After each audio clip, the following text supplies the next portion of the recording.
Yeah, it just goes to show how much of the game is a fine line.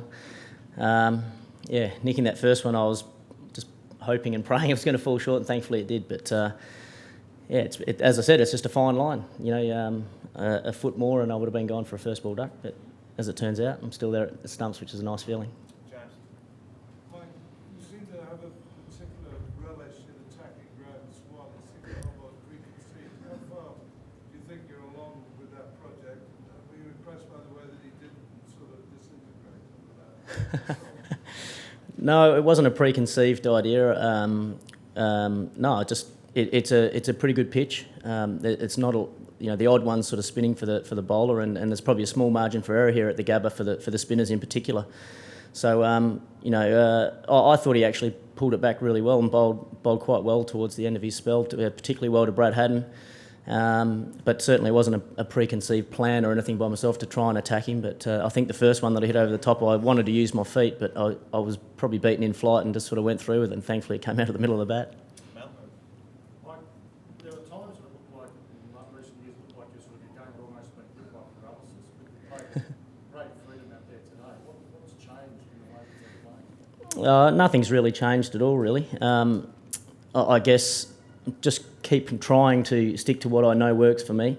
But yeah, I don't think my game's changed too much along the way. It's just probably just a time where my mind is a lot clearer, and maybe just seeing the ball a bit clearer out of the bowler's hand. Whereas maybe in the other times, particularly in the last couple of years, I guess, there's maybe been other clouds or doubts or thoughts or negative thoughts go through your mind, or the situation of the game, or what the pitch is doing, and so it sort of stops you playing with that sort of same freedom. But no, certainly the way I've approached the game and preparing and even my innings, I haven't changed too much. So how have you managed to sort of clear your mind to be able to play with that freedom?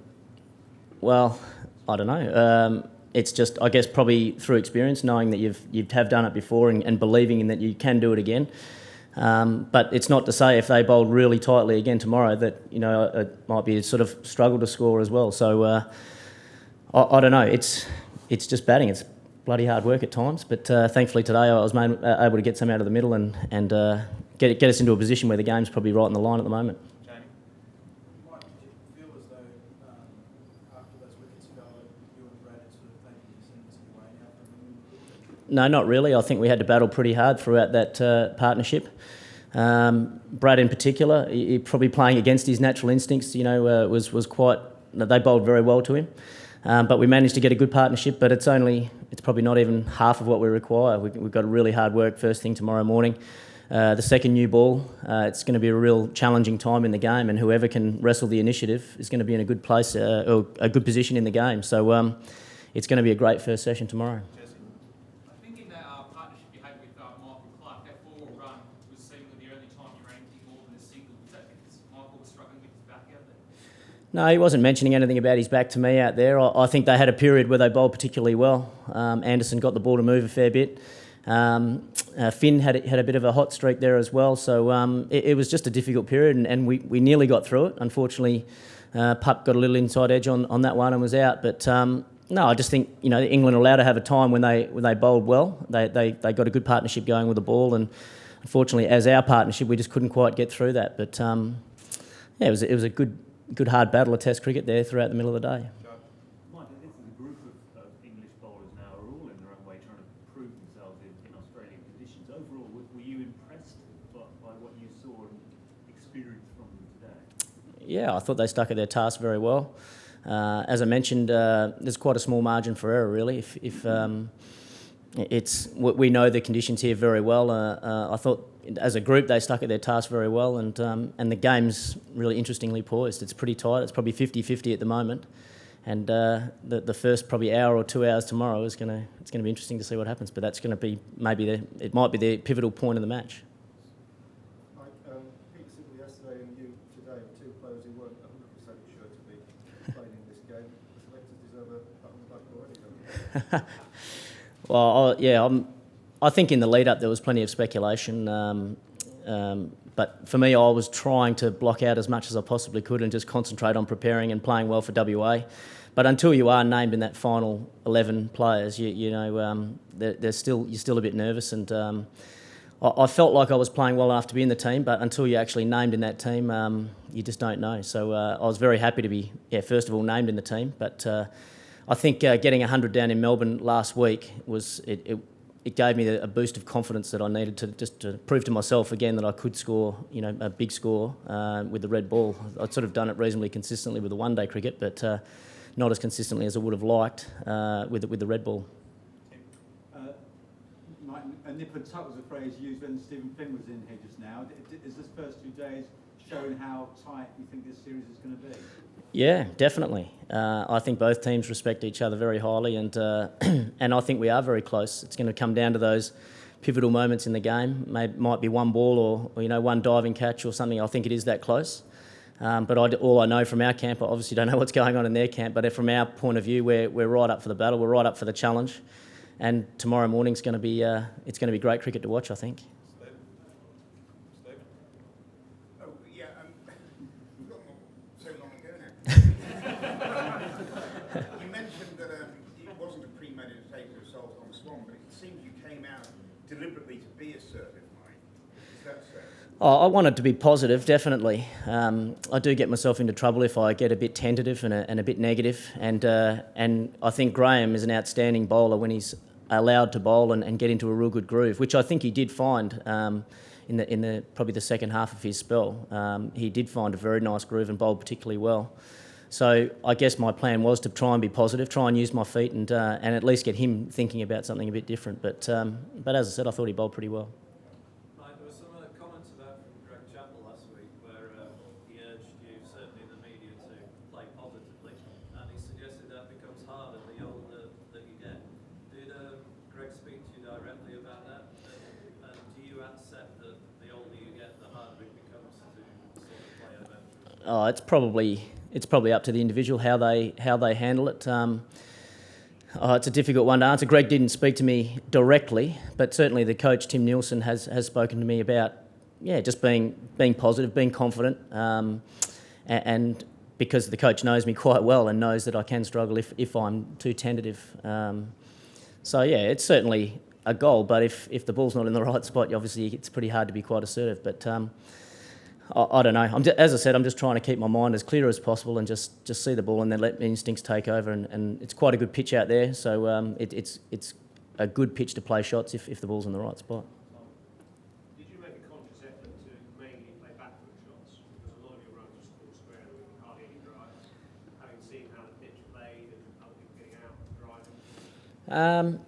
That's a pretty good question. I didn't have any preconceived ideas to go and play more shots off the back foot. I think it was probably determined about where they bowled the ball. If they'd pitched up more, maybe I would have scored more runs down the ground or through cover. But I don't know. I guess coming from the whacker, the crossbat shots are sort of almost in our blood, really. We've played them for many years. So when you get to a place like the Gabba, it's quite similar to the old whacker. And when you just see it, your instincts take over. And so I guess it's just sort of. I guess it's on autopilot, once you get in. Yeah, you said it's quite a good pitch, but do you feel that batsmen can ever really feel in on easier? Yeah, it's a good question. It's been a slightly different Gabba pitch than I have experienced in the past.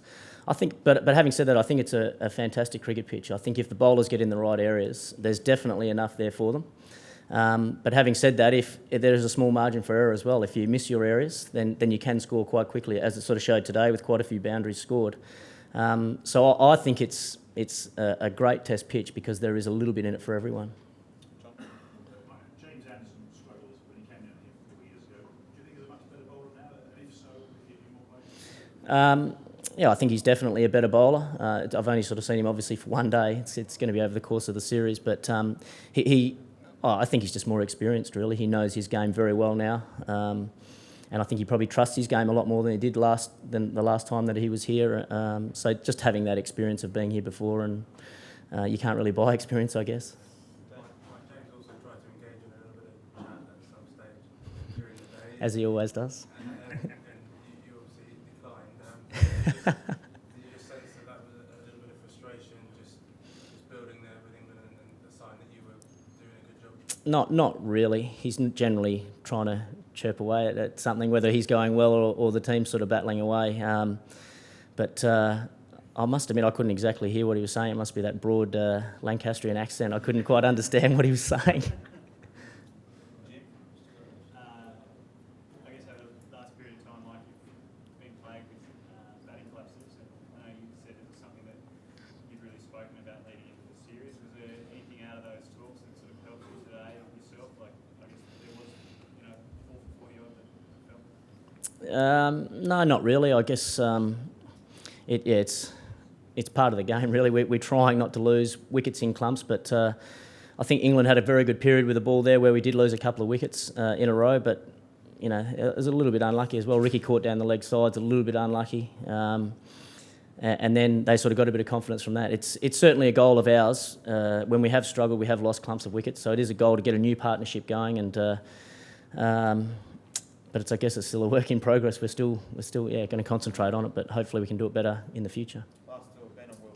Having said that, do you sort of feel you maybe have a team that lost a bit of a chance to really seize control of the game? And I'm sure you've talked about that. You've had today, but probably lost a chance to really take the game by the struggle. Well, our goal was obviously to bat throughout the whole day and lose as few wickets as possible. But as I mentioned earlier, I think there's enough in the pitch for everyone. If you bowl well, there's going to be times when you're going to lose wickets.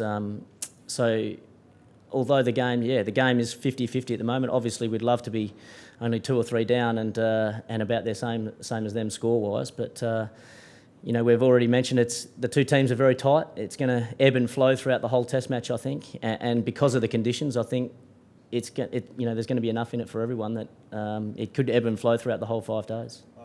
Mate, from this distance, it really seemed like Pup was struggling with his back.